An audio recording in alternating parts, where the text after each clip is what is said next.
Fala galera, meu nome é André Schmidt, jornalista do blog do Garone, e eu tô aqui mais uma vez, é claro, para falar de Vasco.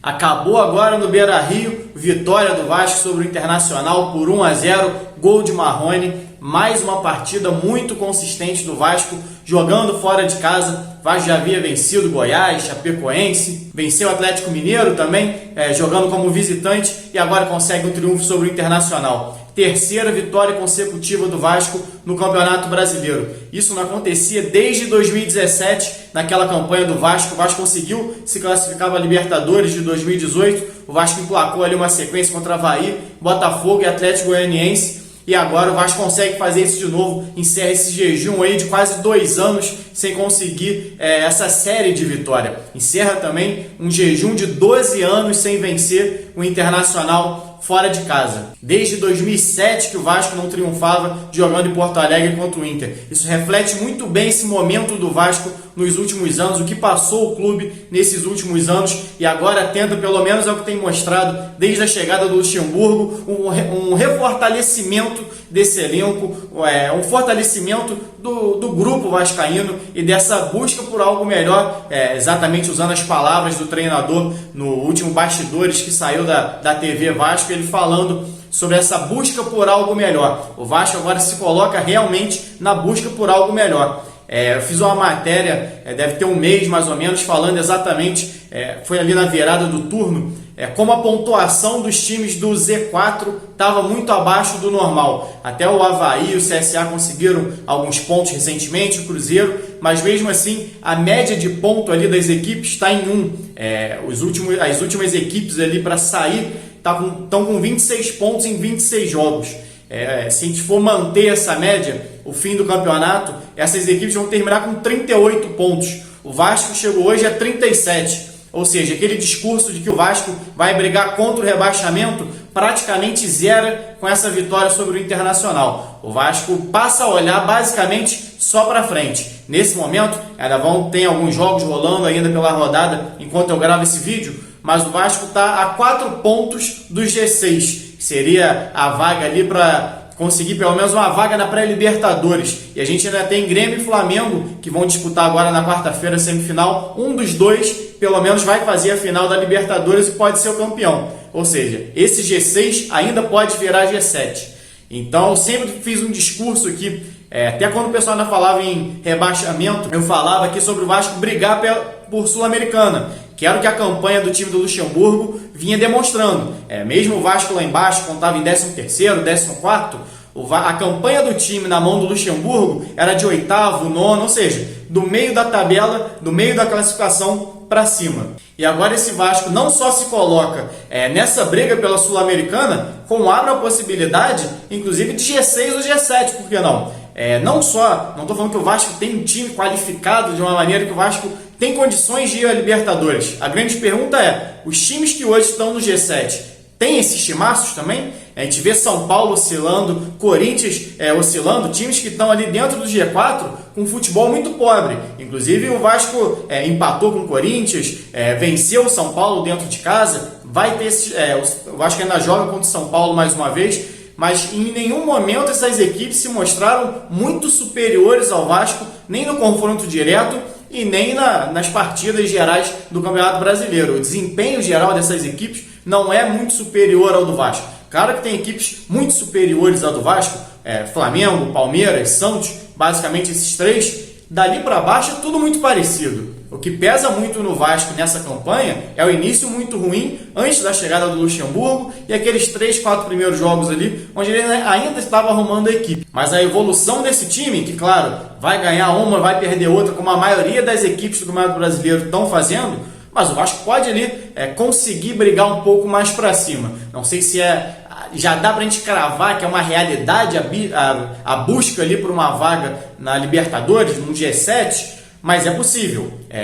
Esse time tem mostrado isso. Essa consistência que o time mostra, principalmente jogando fora de casa, quando não tem essa pressão de conquistar a vitória. Já tinha comentado até em outros vídeos aqui, o Vasco perdeu para o Grêmio jogando melhor que o Grêmio, teve aquele lance do VAR lá no Olímpico. O Vasco perdeu para o Cruzeiro jogando fora, jogando melhor que o Cruzeiro, perdeu um pênalti fora que acabou mudando a história do jogo. Então o Vasco vem fazendo constantemente boas partidas como visitante, fez mais uma vez contra o Internacional, mesmo pressionado. Falando um pouquinho agora do jogo, o Vasco voltou a iniciar a partida no 4-2-3-1, Luxemburgo repetindo a escalação contra o Botafogo. Não acho que o Vasco fez um bom primeiro tempo, o Inter dominou, vinha sendo um jogo equilibrado, o Vasco saindo em contra-ataque em alguns momentos, teve algumas chances ali com o Ribamar, que voltou a desperdiçar. Ribamar que foi muito bem contra o Botafogo, marcou um golaço, é um jogador que briga constantemente, que gera volume ofensivo, ou seja, que se apresenta sempre para conseguir realizar uma jogada, mas que tem realmente uma dificuldade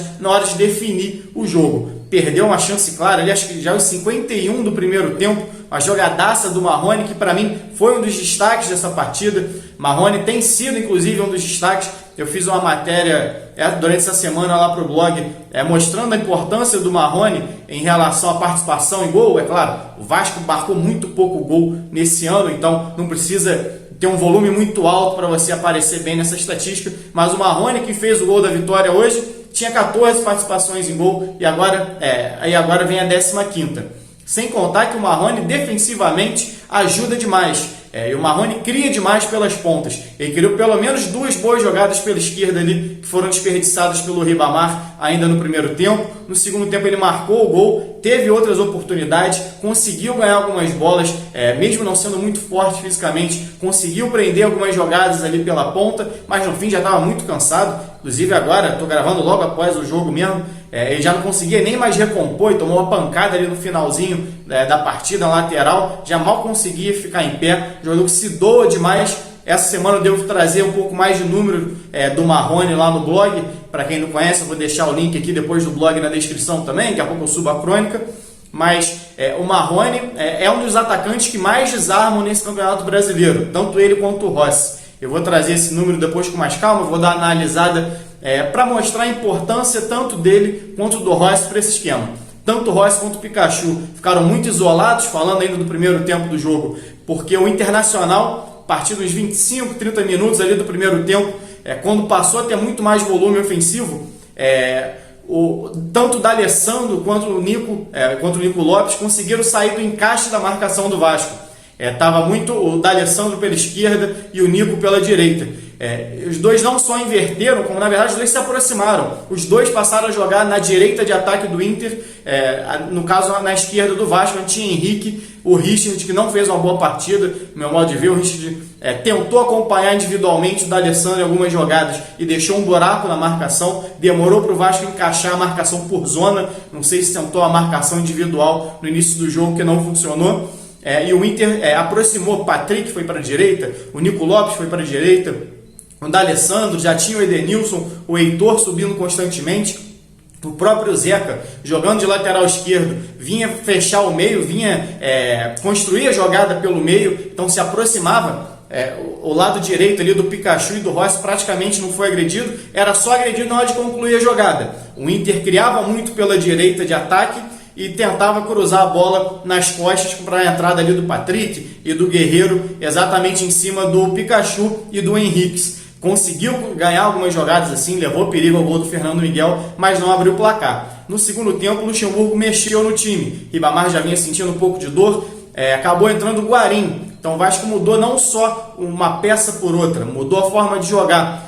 O Vasco estava nesse 4-2-3-1 e passou a jogar no 4-1-4-1, em alguns momentos um 4-5-1, com uma linha de 5 ali para bloquear exatamente essa movimentação dos meias pela intermediária vascaína. E funcionou muito bem. Inclusive o gol do Marrone se origina de uma roubada de bola do Guarim no meio campo. Ele rouba a bola, avança, carrega para o ataque, acaba sendo desarmado ali, a bola vai para a lateral e o Vasco produz a partir dali um cruzamento do Henrique, o Rossi bota na trave, o Marrone briga com a zaga e faz o gol da vitória vascaína.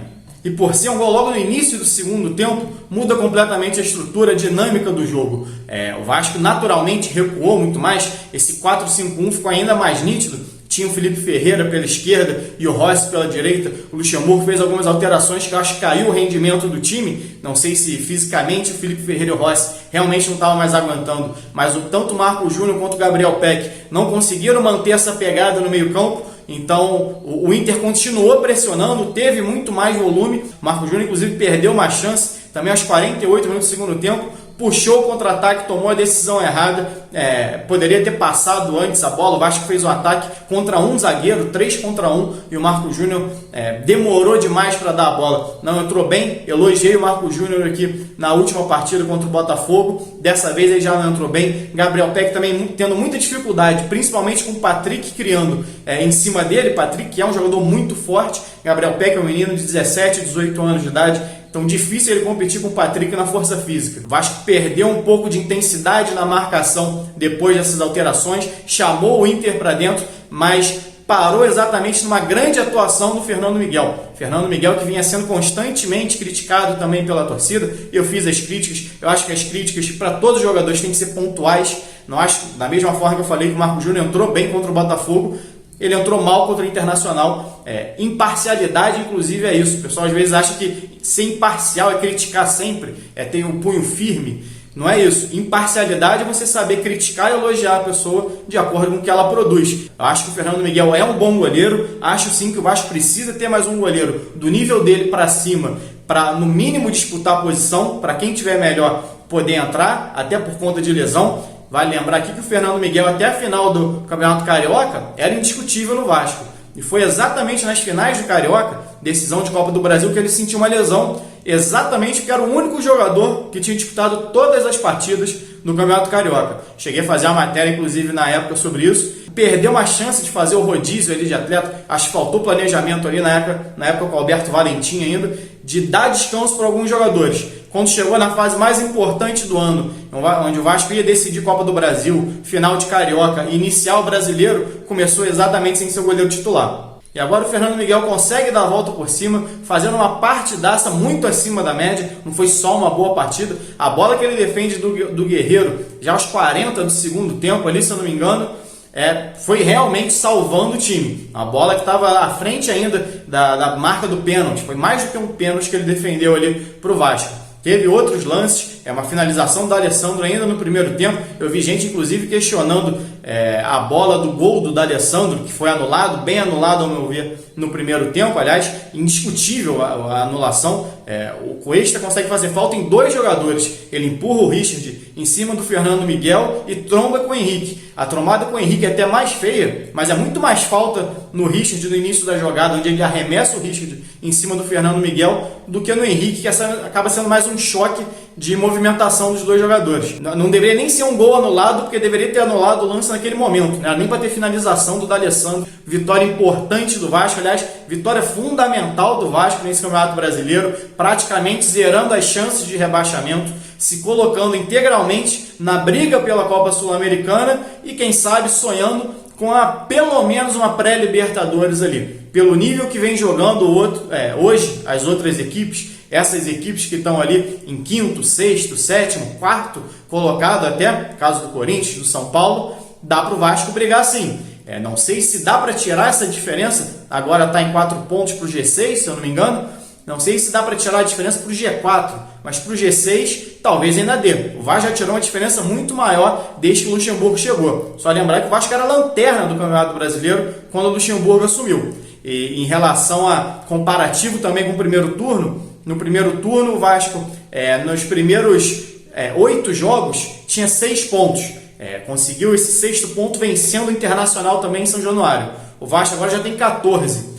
No retorno contra os mesmos adversários, 8 pontos a mais. Isso se o Vasco mantiver subindo esse nível do retorno em relação ao turno, o Vasco pode sonhar, pode pelo menos garantir de forma tranquila essa classificação para a Sul-Americana e talvez, quem sabe, brigar por uma vaguinha ali, numa pré-Libertadores pelo menos, ou por que não, numa Libertadores direto, dependendo do que acontecer. Ainda tem bastante rodada pela frente. Bom, galera, é isso. Saudações e até a próxima.